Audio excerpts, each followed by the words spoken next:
Señoras y señores, bienvenidos, muy buenas noches. Gracias por acompañarnos. Esto es La Silla Roja, este espacio abierto al diálogo, a la crítica, al análisis, a la reflexión. El día de hoy recibimos con enorme gusto a un personaje de la vida pública que ha encabezado en tiempos recientes, uno de los proyectos y de iniciativas de transformación profunda en este país, tal vez más trascendente.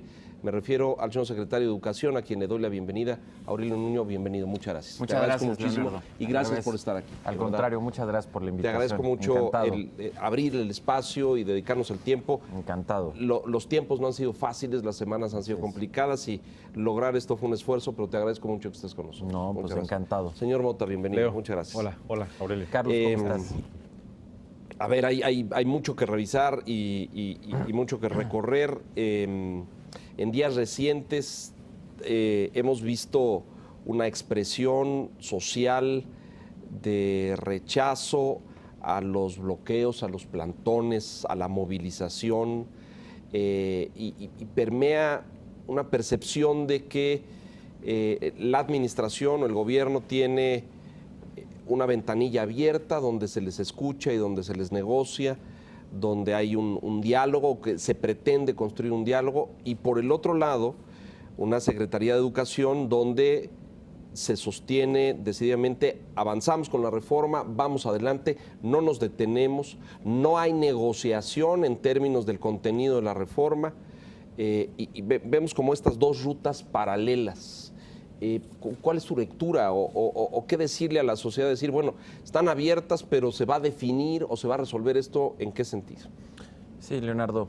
Mira, el esfuerzo que está haciendo el gobierno en buscar solucionar un conflicto que obviamente es un conflicto serio, grave, particularmente en algunas regiones de estos 4 estados, de Michoacán, Guerrero, Oaxaca y Chiapas, es poder buscar una salida ordenada y pacífica al conflicto, pero bajo 2 principios: respeto obviamente absoluto a la ley y, lo más importante, el continuar con la reforma educativa. Es decir, algo que no está en discusión desde el punto de vista del gobierno es no continuar la reforma educativa. Al contrario, lo que se busca es profundizarlo. Desde nuestra óptica es una muy buena reforma, es la reforma que va a permitir en las próximas décadas sentar las bases de un México mucho más competitivo, justo, en fin, es, yo te diría desde nuestra óptica, uno de los proyectos no solo de gobierno, sino un proyecto de Estado y de nación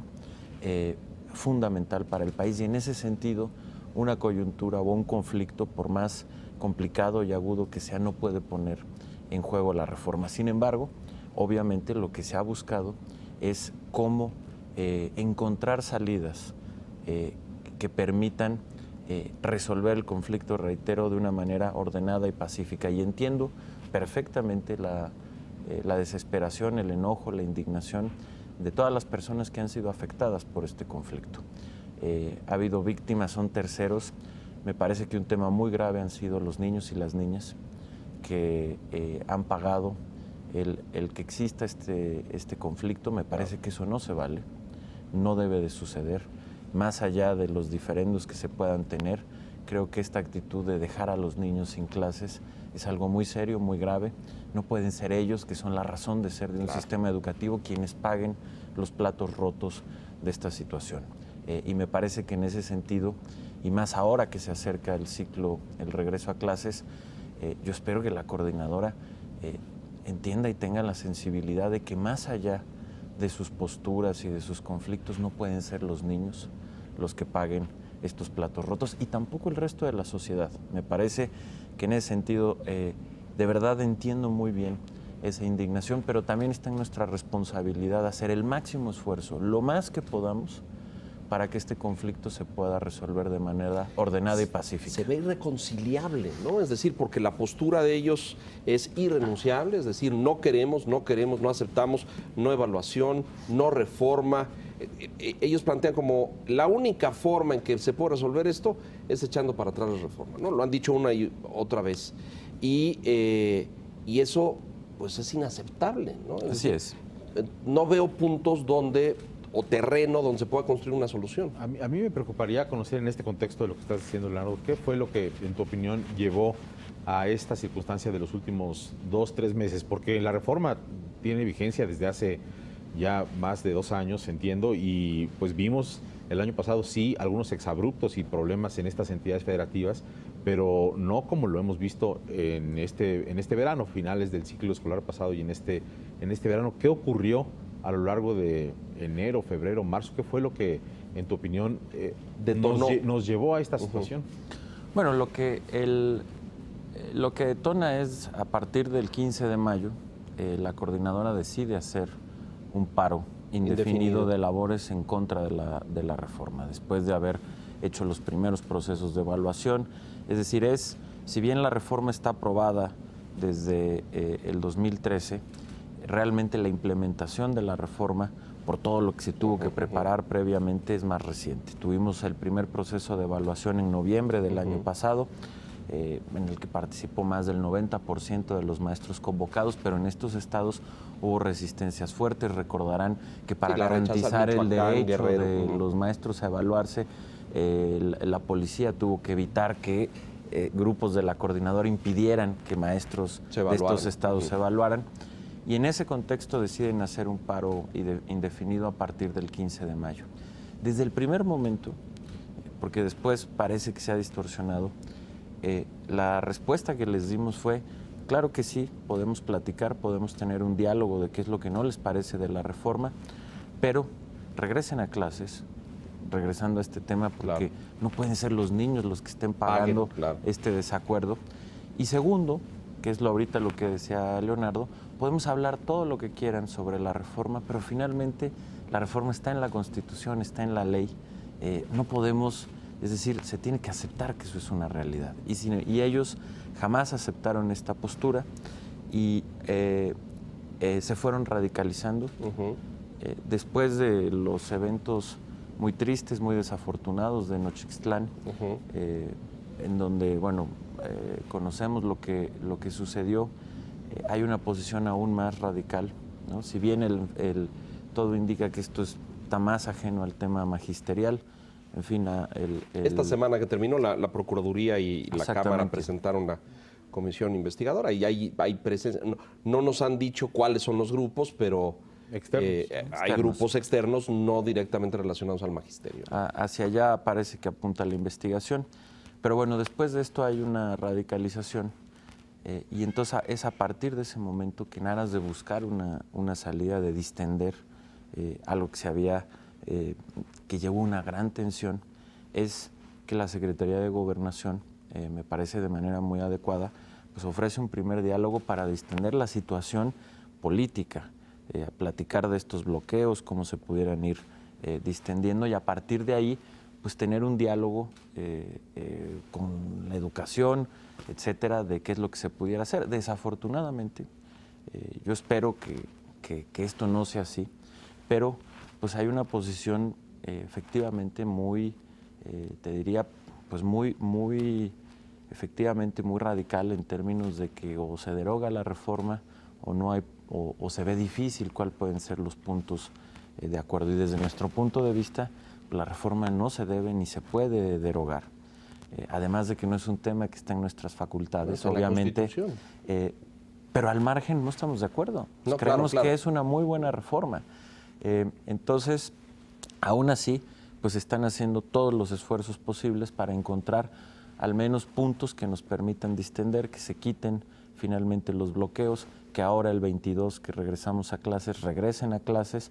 Y bueno, pues en todo caso, si ellos tienen esta posición, pues que lo presenten en el Congreso y que se debata ahí. Desde nuestra óptica, pues vamos a irlo a debatir a favor, ¿no? Ya fueron, esta muy buena fueron reforma, al Congreso. Hay analistas, Aurelio, que piensan que el discurso o el tono del secretario de Educación, esta posición no negociadora de la reforma, con la que yo personalmente coincido, porque, es decir, esto no es al gusto de, a ver, dígame usted cómo quiere que sea el salón de clases. Esto tuvo un proceso, tuvo consultas, pasó por los congresos de los estados. En fin, es un proceso muy largo, ¿no? No es la ocurrencia improvisada de nadie. y que esta postura tuya al frente de la Secretaría de decir todo el diálogo, pero no se negocia la reforma. Todo el diálogo en el marco de la ley, todo el diálogo en el marco del respeto al derecho. Y esto pudiera haber provocado la radicalización de estos grupos. Mira, no lo creo. Yo, de entrada, pues ese es mi trabajo. Claro. Yo tengo que aplicar la ley. Hay una reforma educativa que es mi responsabilidad aplicarla y pues no hay manera de que me pueda yo sentar, ningún funcionario, a decir, bueno, ¿qué les gusta de esta ley o no? ¿Qué le cambiamos? Eso de entrada, pues es una responsabilidad elemental y mínima que tenemos, por un lado. Y por el otro, de verdad, creo que es una muy buena reforma y creo que esto, o en todo caso este espacio puede ser, digamos, esto que se está viviendo, un buen espacio para recordar y volver a debatir la reforma. Yo les digo, bueno, ¿qué no les gusta de la reforma? Vamos a platicarlo, pero vamos a discutirlo y dejen también que demos nuestro punto de vista. Pero, pues, lo otro me parece que simple y sencillamente, al revés, hubiera sido inaudito. Tú, imagínense que yo les hubiera dicho, bueno, está bien, ¿qué no les gusta? Porque vamos aquí a hacer una excepción de la ley. Pues de entrada pues hubiera estado incumpliendo con mi responsabilidad y pues ¿qué me hubieran dicho? Pues los usos y costumbres de Oaxaca o los usos y costumbres de Guerrero. No, es que eso yo creo que es algo muy interesante, ¿no? Lo que está ocurriendo justamente en esta región del país. Y te preguntaría en este contexto si no se ha desaprovechado lo que en muchas otras entidades realmente ya está siendo una realidad, que es la aplicación positiva de la reforma. Yo recuerdo ahora que pues hicimos una cobertura del financiero Bloomberg en Medellín, estaba el presidente Santos hablando del proceso de paz y lo que ha ocurrido en Colombia, y a partir de los últimos 2 meses Santos ha lanzado una serie de iniciativas en Twitter, en Facebook, en redes sociales, en donde pone un videíto de 1 minuto, 2 minutos, en donde gente común y corriente se pronuncia a favor de este proceso, de paz. Ajá. Lo que le ha ayudado mucho a ese gobierno en un contexto en donde hay unos opositores a ese proceso, lo legitima. Y yo no sé si se ha desaprovechado, secretario, lo que vemos, que creo que positivamente está ocurriendo en muchísimas otras entidades, municipios, pues lugares del país en donde la gente está a favor de esta reforma, ¿no? Así es, yo creo que uno de los grandes retos que tenemos, y haciendo una autocrítica, es que nos ha faltado explicar y comunicar mejor la reforma.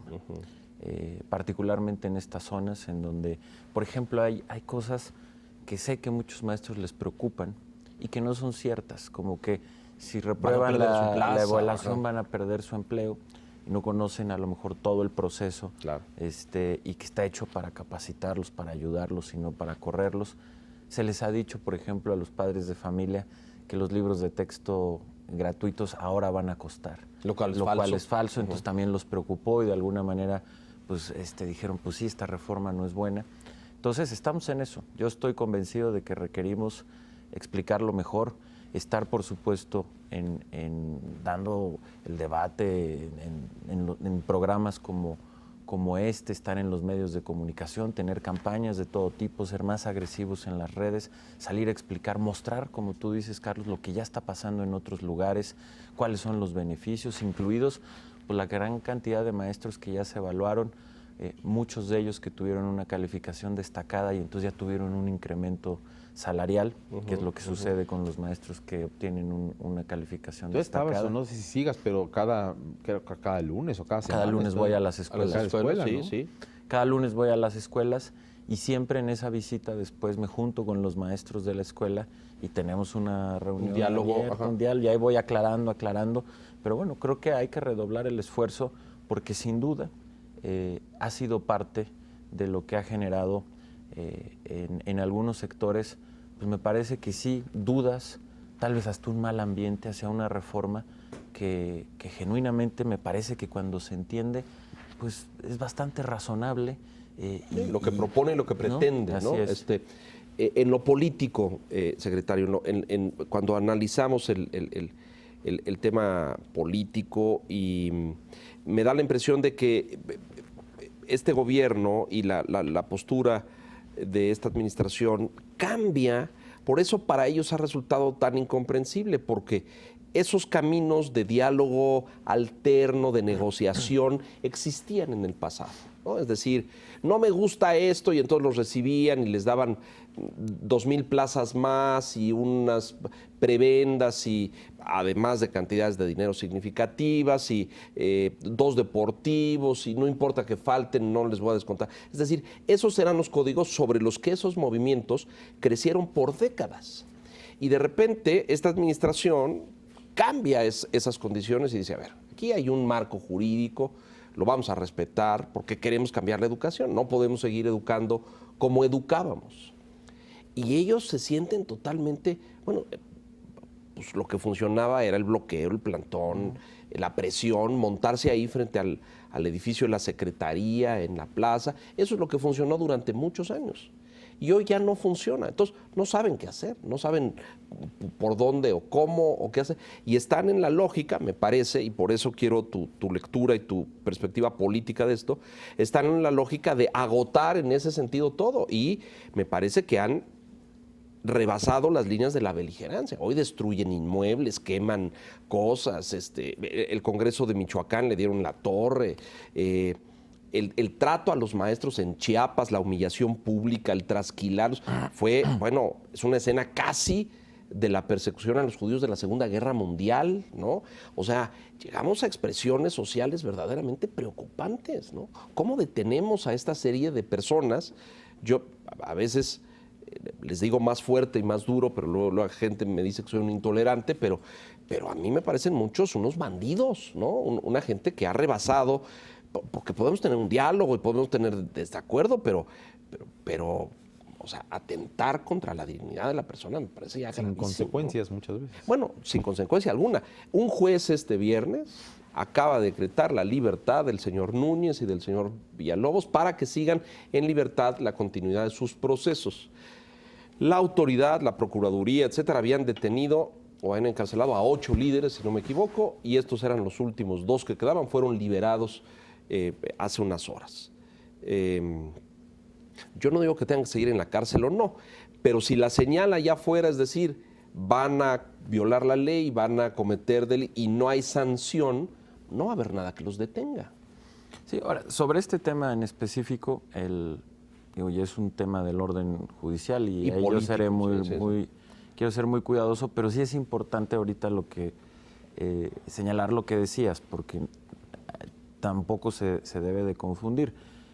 Entiendo que lo que los jueces decidieron es que el proceso lo pueden llevar en libertad y pagaron una fianza, pero no los han exonerado de lo que se les ha acusado y entonces, bueno, pues el proceso sigue y ya y además será les un juez. imponen una condición de no hacer declaraciones a los medios o cosas así. Sí, entiendo que les dieron medidas cautelares que tienen que ver con no participar en actos políticos, en marchas, etcétera, ¿no? Pero bueno, entonces, y finalmente ahí hay un tema, no es lo que nos toca en lo educativo, pero digamos el nuevo sistema penal, que es un sistema mucho más garantista, permite, a diferencia del anterior, o se hace mucho más flexible que se enfrenten los procesos en libertad, como ocurre en Estados Unidos, donde son pocos quienes se enfrentan sus procesos detenidos. Así es. El proceso se lleva en libertad, y bueno, pues ya después un juez determina si eres culpable o no, y en ese momento vas a la cárcel. Y entonces, ese es un cambio que está sucediendo en todo el país, y entiendo que los jueces o el juez, no he seguido a detalle, que están en estos casos, han decidido que estos maestros lleven el proceso en libertad, pero no los han exonerado. Ahora, sobre lo que dices, Leonardo, tienes toda la razón. Y ese es un cambio central, pero es un cambio muy radical, para bien, de la reforma. Y que ha sido un proceso complicado, sobre todo, me parece, en el caso de la coordinadora, no como organización, sino más bien sus cúpulas, de entender esto. La reforma, hoy por ley, todas las plazas se tienen que asignar por concurso. Quien quiera ser maestro, ya sea normalista o universitario, tiene que presentar un examen y únicamente serán maestros quien lo apruebe y entran en una lista de prelación de la calificación más alta y de ahí hasta que se llenan las plazas. Entonces, no puede haber ya una asignación discrecional de plazas como se estaba acostumbrado antes. O lo automático, ¿no? O el pase salir automático. de la normal y en automático. Exactamente.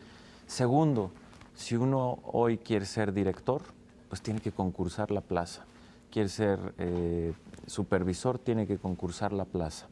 Y entonces efectivamente ha sido un poco un proceso complicado, porque efectivamente, antiguamente, cuando había algún tipo de desencuentro, muchas veces las negociaciones terminaban en, bueno, pues acepten a estos maestros, denles estas plazas. Excepciones. Pues sí, de una manera como era antes el sistema, y por eso es parte de que se haya hecho esta reforma, pues le daba un gran desorden. Hoy no se puede. Hoy nosotros estamos impedidos a hacer eso. Asignar una plaza que no sea por concurso es ilegal. Y dar un sueldo por eso es daño patrimonial al Estado. Estamos impedidos a hacerlo.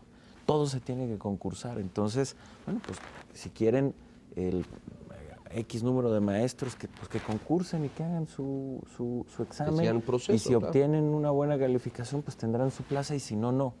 Y ha sido un proceso complicado de entender cómo estamos cambiando, sin duda para bien. Yo creo que esto le pone orden al sistema, lo hace meritocrático, hace que la carrera del maestro dependa de su propio esfuerzo, pero sí ha sido complicado que se entienda que hoy en día esos temas ya no pueden suceder, ya no pueden pasar, y que estamos en otra lógica, ¿no?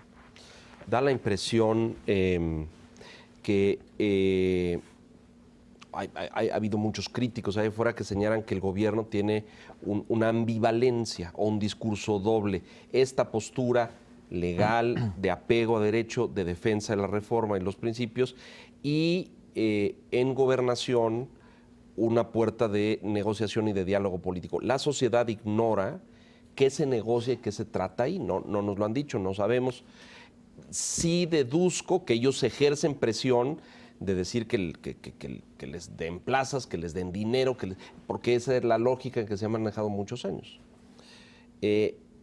Tengo la impresión de que la autoridad en gobernación busca canales y mecanismos de diálogo, pero no otorga estas cosas, porque si no, pues no seguirían exigiéndolas, ¿no? Y ahí me parece que pues no hay cómo, ¿no? Sí, el reclamo de la sociedad en buena medida es que se aplique la fuerza pública, como cuando lo que han dicho los empresarios en estas últimas semanas, la CONCAMIN, el Consejo Coordinador Empresarial. Como parte, digamos, de un proceso de aplicación de ley estricto, tal como se está pretendiendo o se está haciendo en la reforma educativa. Pues si lo aplicas tan seriamente acá, pues haz lo mismo. Exacto. En el otro orden. Y ahí yo sé que rebasa el ámbito estrictamente educativo, pero a ver si puedes compartir esto con el auditorio. El presidente llama al señor secretario de Educación, al señor secretario de Educación, y analizan este problema en conjunto. Es decir, Aurelio Nuño es el secretario de Educación, pero tiene una experiencia política de enorme peso, ejerció un papel fundamental en el equipo cercano al presidente de la República, jugaste un papel fundamental en el equipo de transición del presidente electo. Es decir, hay discusión política, no estrictamente educativa. ¿Qué se discute ahí? Es decir, porque yo no veo... Es decir, el señor secretario de Gobernación, a quien le aplaudo sus esfuerzos por lograr algún resultado, siguiendo la lógica del secretario de Educación, pues está amarrado de manos, porque ¿qué les ofrece? No les puede ofrecer plazas porque la ley ya no lo otorga. No les puede ofrecer la categoría del automático después de la normal al sistema porque la ley ya no lo concede. No les puede decir, ¿qué les puede ofrecer? Mira, primero hay una gran coordinación, eso lo tengo que decir. Sí, hay comunicación, enlace. Muchísima, y hay una gran coordinación entre el secretario de Gobernación y un servidor, y obviamente pues muchas de estas cosas informamos, conversamos ambos con el presidente.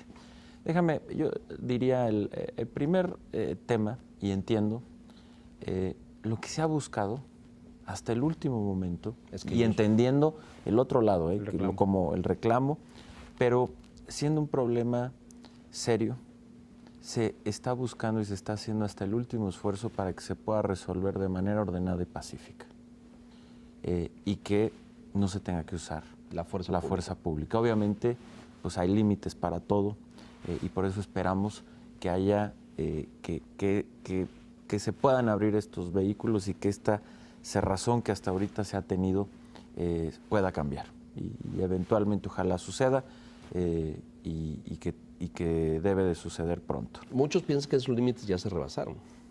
Lo sé y lo entiendo, Pero bueno, pues yo creo que estamos obligados a hacer hasta el último esfuerzo, incluso entendiendo que para muchos o desde muchos puntos de vista estos límites se rebasaron desde hace mucho. ¿Para Pero ti bueno, el límite es el inicio del curso escolar? mira, yo creo que el límite es hasta que se agote la última opción viable de que pueda haber una ruta que resuelva esto de una manera pacífica. En el momento en que de plano todos esos canales estén cerrados, me parece que es donde ya no hay, pues ya no habría margen para una decisión distinta. Pero mientras exista una pequeña esperanza de que podemos encontrar un vehículo, un canal, una fórmula para que esto se resuelva de manera pacífica, obviamente pues manteniendo la reforma, que es lo que vuelve pues sí, muy difícil sin duda este proceso. Creo que ahí es donde está el tema y es donde se sigue insistiendo. Ayer que estuve en la Cámara de Diputados presentando el nuevo modelo educativo, me preguntaban esto mismo y sobre los acuerdos. Yo lo que les dije es que además así es y así va a ser. Número uno, las pláticas o el diálogo continúa, no ha terminado, pero cuando termine con el resultado que sea, todo lo que se haya platicado, lo que se haya planteado y eventualmente lo que se haya acordado se va a transparentar. Nos vamos a enterar. Claro, se va a hacer transparente a la sociedad. Esto es algo que es, como funciona el país de hoy, se tiene que hacer así. No pueden seguir habiendo cuestiones que queden en lo oscurito o al margen de la información de la sociedad, y además a nosotros nos interesa mucho, porque nos interesa mucho que en todo caso quede claro que todo lo que se habló o lo que eventualmente se pueda acordar está dentro del marco de la ley y que la gente lo debe de saber.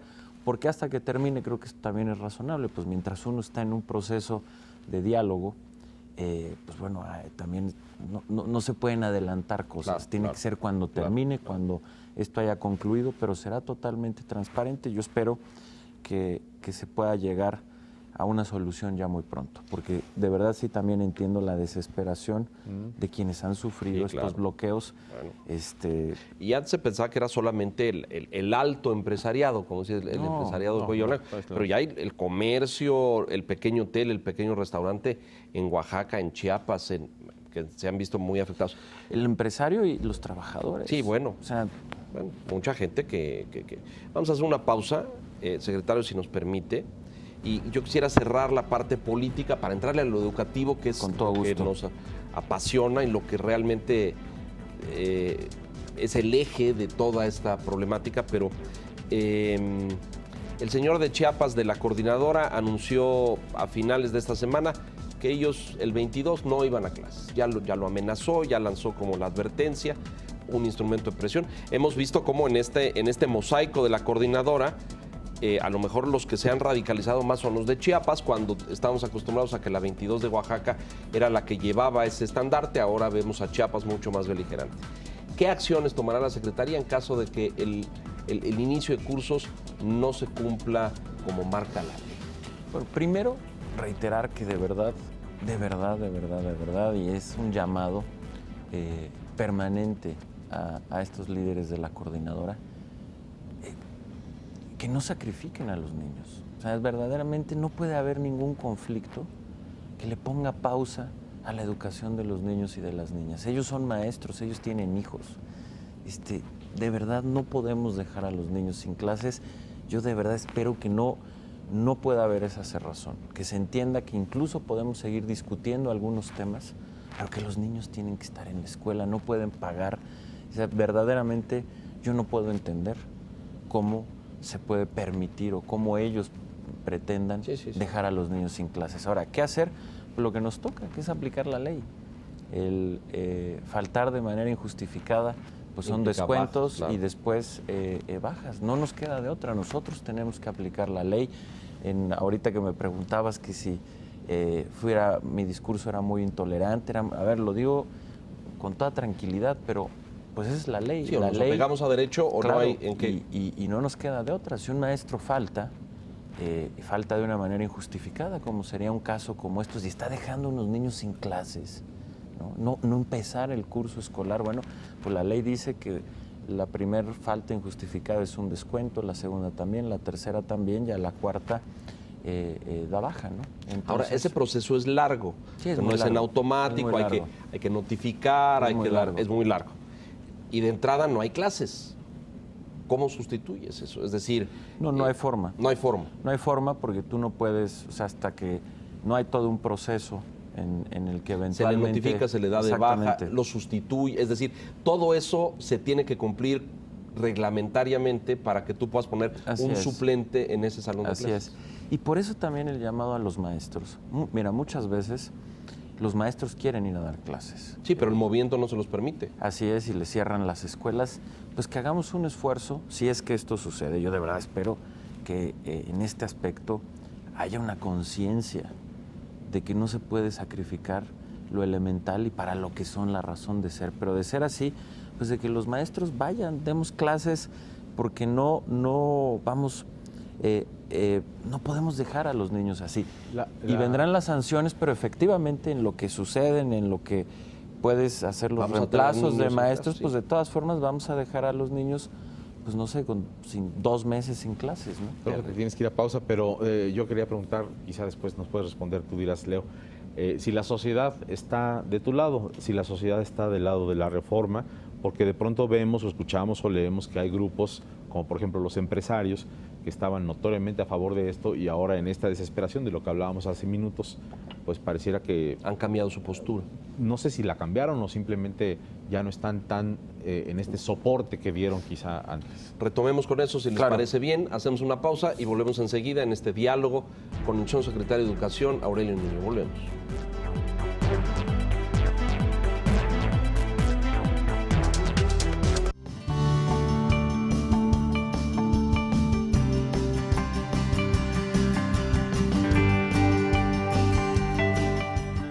Charlie Rose es reconocido por su estilo directo y profundo.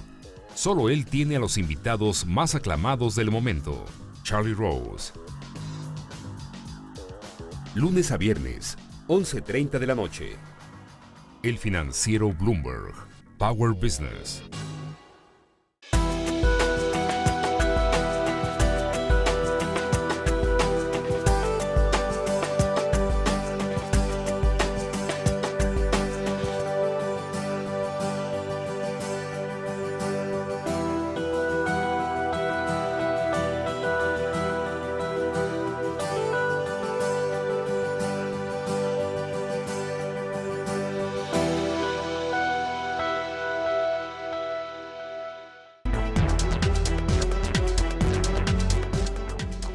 Retomamos, Aurelio, muchas gracias. Esto que habías dejado pendiente en la mesa, del respaldo social.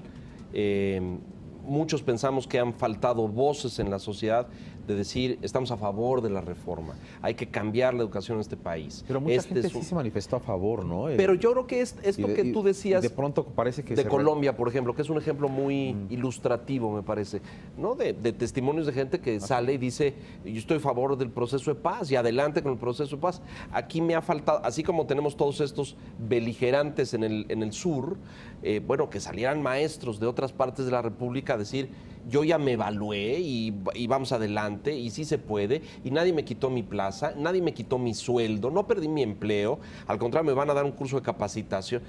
Eso ha faltado, esa narrativa también ha faltado. Pero tú te referías más bien al empresario. Bueno, empresarios como un grupo que notoriamente se manifestaba a favor de que hubiera una reforma educativa en el país desde hace mucho tiempo Sí. y de pronto parece que desaparecen un poco de este escenario de apoyos de grupos importantes.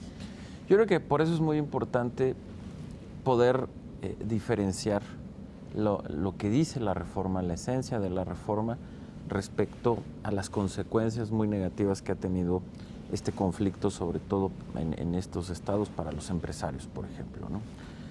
Porque como te decía, entiendo la desesperación, el enojo, pero culpar a la reforma me parece que yo no estaría de acuerdo. Este es un país plural, hay muchas voces, pero yo creo que la mayoría sigue estando con la reforma y sobre todo, otra vez, si entramos en un proceso de volver a explicar la reforma, de platicar de qué trata, por ejemplo, la evaluación. Si nos quedamos con la idea, como se ha dicho, de que es una evaluación punitiva, dicen, sí, de bueno, castigo. pues entonces mucha gente sí puede decir, oye, pues sí, ya ni la muelan, Claro. ¿no? ¿Por qué quieren fregar a los maestros, no los corran? No, espérame, pues es que no funciona así. Y entonces cuando se explican los 3 pasos de la evaluación, etcétera, lo que ustedes conocen muy bien, pues en general la reacción es, no, pues no está mal, pues está bien, hace lógica. A ver, si al maestro le va bien, va a ganar más. Si no aprueba, pues le dan capacitación y presenta por segunda vez. Si no, otra vez capacitación y lo presenta por tercera vez. Esto es en un proceso de 2 años, ¿no? Y si en la tercera no aprueba, pues ya no está frente a grupo, pero no lo corres, exacto, va a una plaza administrativa. ¿Y por qué ya lo quitas de grupo? Pues porque si después de 3 has demostrado que no tienes las herramientas y para capacitación, bueno, pues la pregunta, yo les decía ayer a los diputados, muchos padres de familia me dicen, pues yo no quiero que mi hijo esté con un maestro que no aprobó 3 veces un examen, y en 3 veces y no de un día y al otro, no, 3 exámenes con un periodo de 2 años de capacitación. ¿Qué es lo que va a pasar desde mi óptica? Muy pocos maestros van a llegar a esa condición. Claro. Ahora que hicimos la evaluación, esta primera evaluación, únicamente no aprobaron la evaluación el 14%. Entonces, esos van a una segunda oportunidad. Pues unos pasarán ya en la segunda, después de capacitar. Sí, a lo mejor queda un 2%, pues 3%, claro, y ellos van a ser reubicados a funciones administrativas. Entonces, pues ¿dónde está lo punitivo? El proceso busca mejorar al maestro, no correrlo, sino decir, oye, estás fallando en esto, pues te capacito. Ya me demostraste que has mejorado. Bueno, no hay problema, te quedas aquí. Pues si lo que queremos es capacitar y tener mejores maestros, no correrlos. Claro. Cuando esto se explica, bueno, pues entonces, ¿dónde está lo punitivo? Pues cuando hablamos con ellos o debatimos con ellos, se dejan poco, hay que decirlo, porque los señores de la CENTE tampoco son muy dialogantes, ¿no? Porque a la hora que entras de fondo al asunto y les dices, a ver, toda profesión en el mundo se evalúa. Claro. Toda. Hasta los periodistas, que somos como el último eslabón en la escala de evolución, pasamos por un examen y presentamos para que te den una licencia. Todos se evalúa, el abogado, el médico, el contador, los ingenieros, todo el mundo se evalúa. Bueno. Y los señores, y además cuando estuvo aquí un líder de la coordinadora de la Ciudad de México, que a lo mejor es de los más articulados o de los más dialogantes, y nos decía, ellos quieren volver a los métodos de evaluación del pasado, que era coevaluación o métodos que en el camino se pervirtieron. Pues si me evalúa el sindicato, me va a evaluar por mecanismos muy distintos a los méritos académicos, pedagógicos, educativos. Me va a evaluar porque asistí a la marcha, porque fui al plantón, porque pagué mi cuota, por otras cosas, ¿no? No por eso. Pero bueno, entremos en lo educativo, porque si no nos vamos a quedar en lo político. Carlos preguntaba hace un momento, los foros de consulta y este espacio que abre la ley para debatir los contenidos de los nuevos planes de estudio, de esos 3 documentos. 2 años, ¿no? ¿Qué? No, un proceso largo. Es un proceso largo, de aquí a que entre en funciones. Exacto. Estos foros están en consulta vigente todo lo que queda de agosto y septiembre. Así es. Primero, la propia reforma educativa, o sea, los cambios que se hicieron, mandató estos cambios. O sea, la reforma nos ha obligado a hacer una revisión del modelo y de la propuesta curricular. Entonces, primero, este es un paso más de la reforma. En muchos aspectos, y lo hemos dicho, es el corazón o el alma de la reforma, porque ya estamos entrando de lleno a los temas pedagógicos. Lo que hemos presentado, ustedes lo conocen bien, son 3 documentos. El primero, que es el de los fines de la educación en el siglo XXI, es un documento muy corto, adrede es así, en donde de una manera pues resumida, lo más fácil posible, pero creemos que con una gran profundidad explicamos cuáles son los fines de la educación en el siglo XXI y cuáles son los mexicanos que queremos formar. Exacto. El perfil de egresado. El perfil y tiene algo que es una novedad en nuestro sistema y es nuestro sistema educativo, y es una tabla en donde se ponen los 7 ámbitos centrales del aprendizaje, que es lenguaje y comunicación, pensamiento crítico y reflexivo, valores, convivencia y colaboración, desarrollo físico y emocional, México y el mundo, arte y cultura y medio ambiente. Y en el eje horizontal vienen los aprendizajes esperados al término de cada grado. O sea, de estos 7 ámbitos del conocimiento, ¿qué deben de conocer los niños al término del preescolar, al término de la primaria, al término de la secundaria y al término de la educación media superior? Este es un instrumento que, por ejemplo, un ejercicio similar hizo Singapur en su última reforma curricular.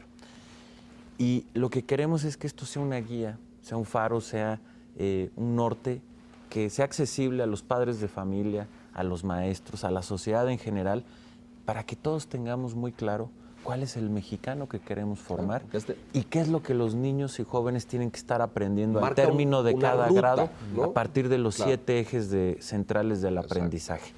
Entonces, esto es una novedad a la que apostamos, ayude mucho a entender y a darle una guía al sistema educativo. El segundo es el documento del modelo educativo, que se divide en los 5 ejes, la transformación de la escuela, los nuevos planes la nueva propuesta pedagógica y los nuevos contenidos, el desarrollo profesional de los maestros, la equidad y la inclusión como un eje transversal y la nueva gobernanza, que es este. Y luego que ya es un documento mucho más grande y amplio, y que es la nueva propuesta curricular. Ese es para discusión en los foros. Los 3 documentos están a discusión en los foros, son de aquí al 30 de septiembre los foros, y después viene un proceso en donde, pues a partir de lo que se haya dicho en los foros, vamos a fortalecer y a darle a que mucho de lo que nos hayan dicho pueda quedar fortalecido en estos documentos, incluir, hacer cambios, de eso se tratan los foros, y una vez que tengamos los documentos definitivos hacia finales de año, vienen 4 procesos centrales. Los cambios de programas de estudio a partir de este nuevo diseño, los cambios de los planes de estudio de las normales, de quienes van a estar preparando a los futuros maestros, los nuevos libros de texto y, por supuesto, la socialización y la capacitación a los maestros. Y por ello, estos nuevos planes y programas, y dijéramos todo este nuevo enfoque pedagógico, entrará en vigor hasta el ciclo escolar 2018-2019. Es decir, se construye el espacio y el tiempo necesario para que lo que se recoja de estos foros sea incorporado a la planeación y a los documentos. Exactamente. Y que no caigamos en un error que en otras ocasiones se cayó cuando se hicieron cambios también a planes de estudio o algún cambio pedagógico, cosas por el estilo. Primero, que solamente se hacían en la SEP y después no tenían un proceso para escuchar a diversos actores, desde expertos, pero también a quienes están en el sistema educativo, que es muy importante. Y segundo, pues que se mandaba a la escuela casi sin decir, aquí va el cambio, y pues los maestros de un día para otro tenían que medio interpretar qué es lo que tenían que hacer con algo nuevo. Entonces, por eso queremos que este sea un proceso, aunque sea más largo, pero que nos permita que esta transformación sea mucho más sólida, para que tenga acuerdos con diversos grupos, hayan estado incluidos, tengan muy buenas ideas, pero además que sea un proceso con el tiempo suficiente para preparar los nuevos materiales educativos, capacitar a los maestros y que cuando entre, pues entre con toda familiaridad y arranque con mucha fuerza, ¿no? ¿Se parte de cero en cuanto a contenidos o se partirá, digamos, de lo que hoy está publicado en los libros de texto, de los contenidos que han sido enseñados? Yo recuerdo en épocas pasadas había hasta desastres, ¿no? Cambiaban fechas históricas y ¿no? de repente algún libro ponía temas que no eran... Hay cosas que me imagino se han hecho bien y están ahí publicadas y están ahí, ¿no? Sí, no, esto no es un ejercicio que parta de cero. Sería una locura y muy irresponsable hacer un borrón y cuenta nueva. Sin duda hay muchas cosas de nuestro sistema educativo y de los contenidos que se tienen que son adecuadas y que son correctas. Aquí lo que estamos haciendo básicamente son 4 cambios importantes. Y que algunos de estos 4 es un tema más de énfasis que de un cambio radical. El primero, que sí es un cambio muy importante, es el cambio de enfoque pedagógico. Hasta ahorita, el enfoque pedagógico en general en la escuela pública de nuestro país es acumular información y memorizar. Así es. Y tenemos que dar el cambio a aprender a aprender, ¿no? Que los niños aprendan a razonar, aprendan a discernir, aprendan a formular hipótesis, y aprendan a aprender y que esa sea la herramienta que se lleven de la escuela a lo largo de la vida. Es fundamental. Segundo, un mayor énfasis en el lenguaje y la comunicación. Aprender bien el español, aprender a leer, o sea, entender lo que se está leyendo, hablar con propiedad, tener un vocabulario más vasto, etcétera. Esto hoy ya existe, pero es darle un mayor énfasis. El inglés, fundamental. Hay una gran apuesta para que en las próximas 2 décadas nos podamos convertir en un país bilingüe o trilingüe, para quien tiene otra lengua materna. 2 décadas es mucho, pero si no lo empezamos ahorita, pues después van a ser 3 décadas. Ni modo, esa es la realidad. No tenemos maestros suficientes de inglés para dar cobertura a todas las, a todas las escuelas públicas. Pues hay que crearlos, hay que formarlos y hay que ir avanzando. Tercero, hay una concentración importante en razonamiento matemático, que obviamente hoy existe, pero le damos más énfasis. En lo que hemos sido social. terriblemente deficientes. Exactamente, en el pasado, que es muy Es decir, importante. Otra cosa que sí es una novedad, que no existía y que estamos introduciendo, es volver parte del currículo lo que hoy se llaman las habilidades socioemocionales. ¿Qué es esto? Pues es un proceso para que los niños desde chiquitos se conozcan a sí mismos, aprendan a trabajar en equipo, aprendan a colaborar, sean más seguros de sí mismos, aprendan a expresarse. Inteligencia emocional. Inteligencia emocional que antes se creía... Goleman y estos postulados, ¿no? Exactamente, ¿no? Y que antes esto se creía... Que pues, estaba ajeno al proceso educativo. Sí, que nacías con ellos Sí. o te lo enseñaban en tu casa. Pues hoy sabemos que así como se aprende español o matemáticas, se puede aprender Claro. y que es una habilidad para la vida. Claro. Que se puede aprender en la escuela. Y que de hecho predispone tu habilidad para el aprendizaje de otras áreas, Exactamente. la estabilidad emocional, la autoconfianza, la seguridad, etcétera, ¿no? Y eso sí es algo que hoy no existe y que lo vamos a introducir. Yo creo que ese es uno de los cambios más, pues más revolucionarios de esta propuesta. Y por último, que estamos dando por primera vez algunos márgenes de autonomía curricular a las escuelas. El currículo es nacional, obligatorio, pero este currículo es más o menos entre el 85 y el 90% del tiempo en las escuelas. Y vamos a permitir por primera vez que un 10% más o menos sea bajo parámetros establecidos, no es lo que quieran, pero bajo ciertos parámetros, que las escuelas seleccionen si se quieren concentrar más en matemáticas o en inglés o en español o en otro tipo de cosas. Vamos a introducir talleres de diversos tipos, A partir robótica, de etcétera. su población, de la zona en el país donde se encuentren, de las necesidades específicas de la región. Exactamente. Ellos lo deciden. Hay un menú, dijéramos, de opciones, ¿no? Puedes dar talleres desde ajedrez hasta de robótica, puedes tener proyectos de impacto social, concentrarte más en, te digo, pues más horas de matemáticas, más horas de español, o de lo que quieran. Dentro de ese menú, la escuela escoge. Flexibilizar la currícula, digamos. Exactamente. Ahora se mencionaba Singapur, te preguntaría si ese es el modelo que estamos siguiendo, le podemos llamar modelo mexicano, o si hay un grupo de países o un referente de modelo que estemos persiguiendo a partir de esto. Mira, este es un modelo nuestro, es un modelo mexicano. Sin duda hemos hecho investigación comparada con los sistemas que mejor funcionan y cómo se pueden adaptar a nuestra realidad. Singapur, por ejemplo, esta parte de las habilidades socioemocionales, la última reforma curricular que hizo Singapur, pues precisamente fue eso, dio un gran enfoque a ampliar en la currícula estos temas de habilidades socioemocionales y les ha funcionado muy bien. Esta cartilla, dijéramos, de los fines de la educación, pues es algo que hicieron parecido en Singapur. Pero hay otros modelos, Corea del Sur también ha sido muy eficiente. Muy exitoso. Recientemente, por cierto, un modelo muy exitoso ha sido Polonia. Entonces, me parece que en ese sentido este es un modelo nuestro, pero que buscamos tomar y adaptar las mejores prácticas. Tampoco hay, digamos, la clave para que un sistema Si no hay la bola de cristal, hay que decirlo. Exacto. Porque en todas partes del mundo hay procesos es decir, ¿a qué conclusión llegamos al finales del siglo XX? Que ya no respondían los mecanismos educativos para lo que venía. Y muchos países, por su cuenta, inician procesos de búsqueda, de transformación. No mencionaste, perdón que interrumpa aquí, pero creo que viene al caso, no mencionaste la tecnología y de pronto la tecnología parece fundamental. Claro. Pues que si los insumos tecnológicos, la tecnología de información, todo esto, ¿cómo va a jugar dentro, digamos, estos modelos? Porque también hay países que lo privilegian más, ¿no?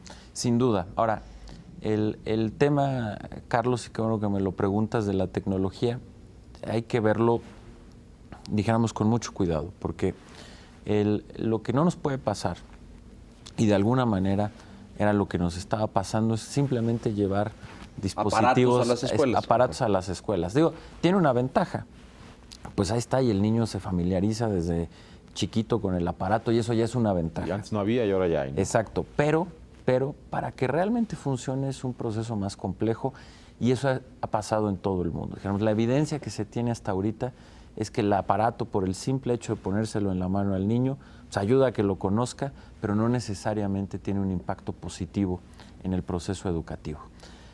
Nosotros tenemos un programa... Agregaría ahí nada más una frase de por sí solo, es decir... Exactamente. Es decir, el aparato solo, al aparato hay que ponerle cosas, hay que ponerle contenidos, plataformas, recursos, etc. Si tú pones el dispositivo así, pues a lo mejor no pasa nada, me familiarizo con él, pero hay que ponerle cosas, ¿no? Exactamente. Y por eso nosotros, desde que el presidente me nombró secretario, y lo hice público, empezamos un estudio sobre cómo estaban funcionando el programa de las laptops, que se dan laptops a todos los niños de quinto de primaria. Hasta ahorita el programa está en 15 estados. Y bueno, próximamente voy a dar a conocer los resultados de eso. Y la nueva estrategia. Les adelanto, ¿qué es lo que nos encontramos? Pues que al programa le faltaban muchas cosas. Primero, la conectividad de las escuelas del país es muy deficiente. No solo porque hay todavía un grupo importante de escuelas que no tiene conectividad, sino porque en las que hay no funciona muy bien. Es decir, cuando los niños en un salón están utilizando al mismo tiempo 30 tabletas o 30 laptops, se colapsa la conectividad. Entonces, lo primero que necesitamos hacer es resolver cómo tener una conectividad eficiente. Lo voy a presentar, vamos a tener un nuevo plan de conectividad.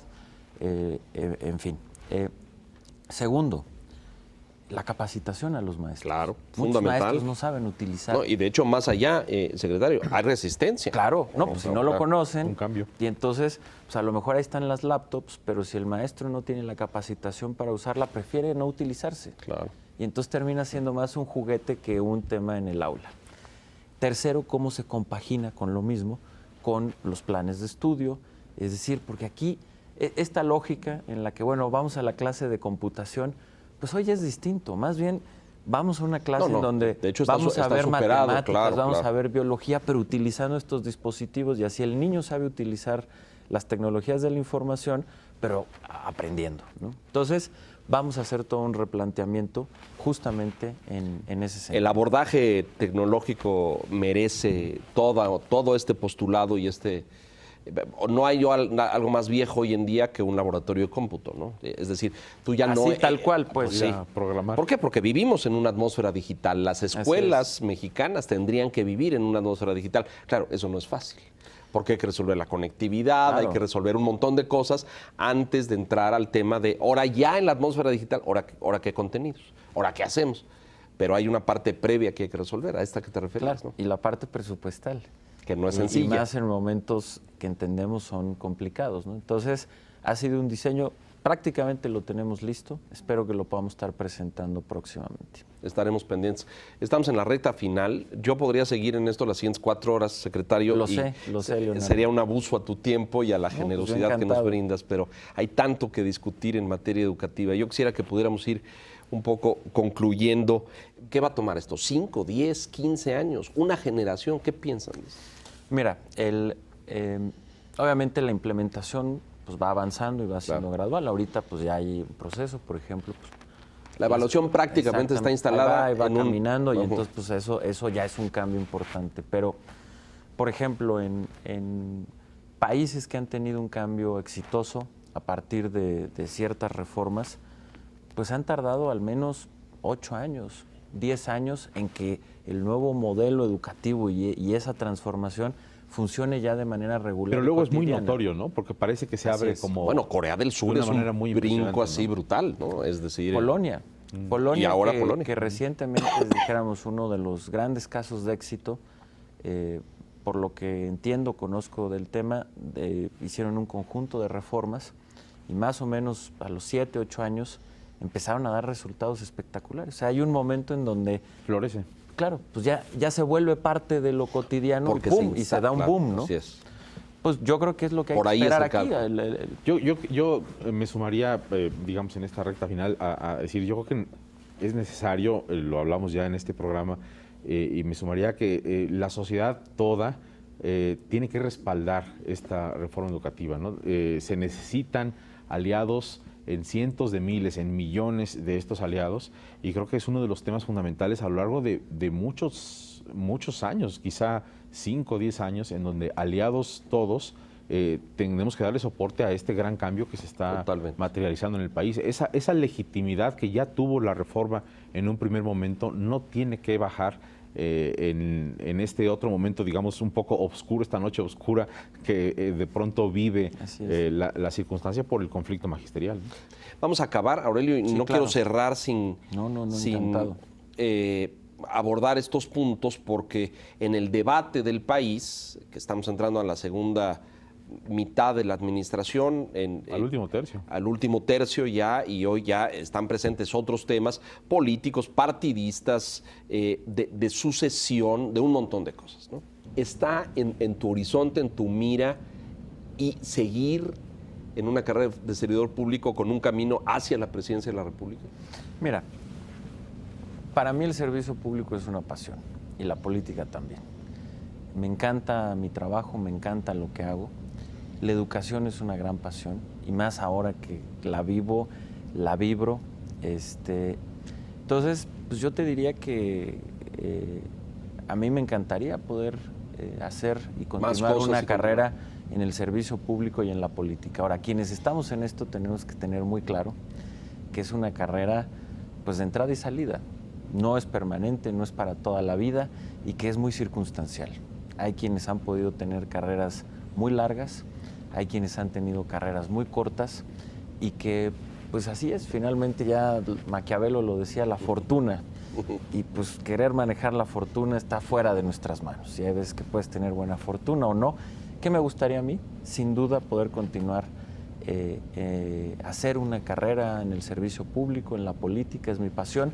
Pero, y aunque sea como respuesta de Play, pues la verdad es que ahorita yo tengo una de las responsabilidades más importantes para el país, que me apasiona, que es el sector educativo y sacar esta reforma en un ambiente muy complejo, muy difícil. A pesar de las dificultades, créanme que lo disfruto muchísimo. Y aunque suene a Play, simple y sencillamente no tengo tiempo de pensar qué más. Y además también no quiero distraerme. Están esto que tú comentaste, debate, que si estás y que si no estás. A ver, yo creo que es muy mal consejero ponerte a pensar en esos temas. Y más cuando tienes una responsabilidad tan importante. ¿Qué va a pasar? Pues quién sabe. Pero lo que es seguro es que si no se cumple con la responsabilidad que uno tiene, cualquier posibilidad de continuar tu carrera se agota. Entonces, pues más vale concentrarnos en lo que estamos y más cuando se disfruta tanto. Pero ese es uno de los aprendizajes de la política moderna, es decir, tus mejores cartas credenciales para el futuro. Es tu trabajo, ¿no? Es un impecable desempeño en tu responsabilidad presente, Sí. ¿no? Nos vamos, conclusiones. Pues lo mejor, Aurelio, Carlos. cuenta con el apoyo. Creo que miles de millones de mexicanos que queremos que se lleve a cabo, que se materialice esta reforma. Cuenta con mi apoyo, cuenta con el apoyo de mucha gente que está, yo creo que propositivamente velando porque pues esto se materialice y lo mejor para el futuro también. Muchísimas gracias, Carlos. Qué gusto. Muchas gracias, Aurelio. Yo sé lo complicado del tiempo, de la agenda, de la cantidad de asuntos que atiendes y hay fuegos prendidos en tantos lugares y hay que atenderlos. Lo sé y te agradezco mucho el tiempo y la disposición para con nosotros, para con el espacio. Te deseo mucho éxito, mucho éxito. Estoy totalmente convencido que los esfuerzos de esta reforma solo traen beneficios a este país. Estoy plenamente convencido. He sido crítico y he señalado porque a veces la SEP no abre la puerta y no permite que... Y ahí hay gente adentro trabajando, etcétera, y a veces parece como un grupo muy cerrado. Y yo he sido crítico de esto y lo debo decir. Pero este documento es sólido, es vigoroso, aporta una serie de elementos. Hay voluntad, hay intención. Yo les deseo mucho éxito, mucha suerte. Y lo que podamos hacer desde este lado, pues siempre estamos en la mejor disposición. Muchísimas gracias. Te lo aprecio muchísimo. Adelante, y ha sido un gusto estar aquí con ustedes. Muchas gracias. A ti, Leonardo. Gracias. Gracias, Carlos. Gracias, y gracias a usted por la gentileza de su atención. Y lo esperamos a esta misma hora la siguiente semana. Hasta entonces. Gracias.